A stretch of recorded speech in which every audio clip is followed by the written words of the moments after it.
Hey everybody, and welcome to my in5 series where I cover a topic in about 5 minutes. I was on DiBiase's stream the other day and was talking. He was using the P6 and the OPZ, and I was mentioning some ways to sequence the P6 from some external stuff and got some homework assignments. This is the first one, which is how to use the MPC to sequence the P6. So, a couple things. One, we've got MIDI out A, so the MPC A jack is going to the TRS in on the MIDI in on the Roland P6. I've got the mix out is going to the input on the MPC 1 and 2, and yeah, we'll just do a new project and I'll kind of go over all the settings and some of the things you might want to know. So first up, we're going to double tap mix and go into the sampler, and we can see we're getting audio just from hitting this. Just turn monitor on.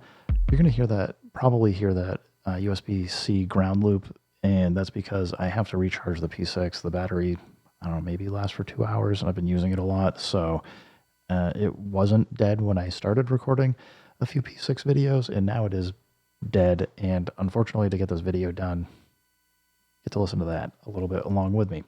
Anyway, let's move over. So a couple things to know, and I will probably do this for all the videos. One is if you hold shift and go into the octave plus button, you get into the menu, and you're going to want to scroll over and check your, you've got 3 channels. You've got S channel, which is your sample channel. This is the one that's going to be what you use to actually play just the specific pads. We'll get into that in a second. You've got G channel, which is your granular channel. I've set it to 9. I think the manual says it's 5. I think mine came out on channel 4, so you just go check what it is. But basically, that'll allow you to play the granulator and have fun with granular synthesis. And then the A channel is the important one here. If you're trying to sequence chops from one sample that has multiple chops spread across the keyboard, you need to know what your A channel is, which by default, it's going to be 15. Now, what that means is we're going to go new track, and we're going to go MIDI. And we got to just set this up so that it can actually address the P6. So as I said, mine is MPC-A. So we set that. And right now we're on channel 1.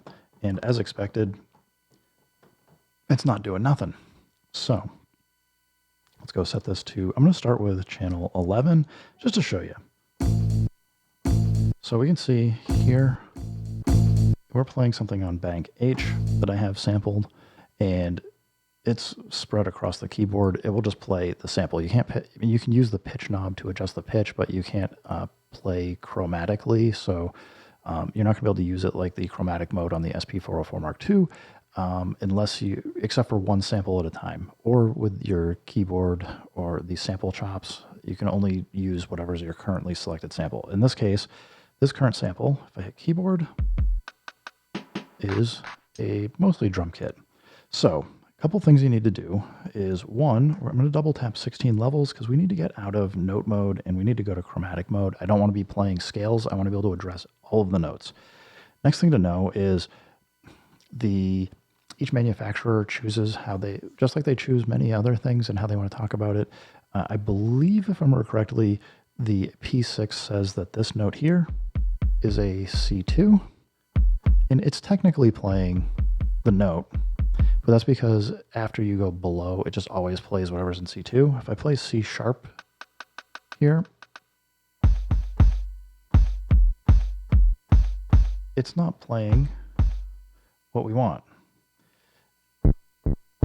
And in fact, I forgot to change our MIDI channel to 15, which is also why it's not working. So, whoops. Anyway, let's go back. So if I go back into the view here,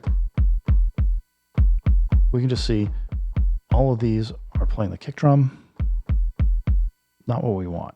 So I need to actually, in the MPC, hit the octave plus to go to C3. And now you should be able to see it triggering the notes up here. So as long as you're on, you have the correct MIDI connection from whatever your output is. You've got MIDI channel 15 set as your A channel. If you have a different A channel, it's fine. Just set your MPC to match the channel. And then you, as I said, you just need to be on C3 here. We can now come in and record something.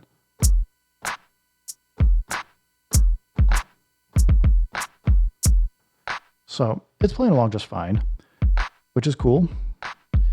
And we can, a thing to note though, it's hitting the play button. I'm going to stop for a second. I'm going to go pattern. I'm going to go back to the 1-1. I actually have something in here and it's playing. And the problem you may have is you hit play and you're playing a whole bunch of stuff and it sounds like a mess. So what I've been doing is just I hold the pattern button down, go to the fourth bank, and then just go to the last one. I just will keep that always empty so I can do these kinds of things where I can just play in sequence from an external sequencer and I'm not playing the patterns. But I want you to know, though, is if you do want sequences and things playing on the P6, or you want to take advantage of some of that stuff, go nuts. Like, it will stay in sync as long as you have the MPC sending that sync and track data and all that stuff out. It'll work just fine. Now, let's go record here.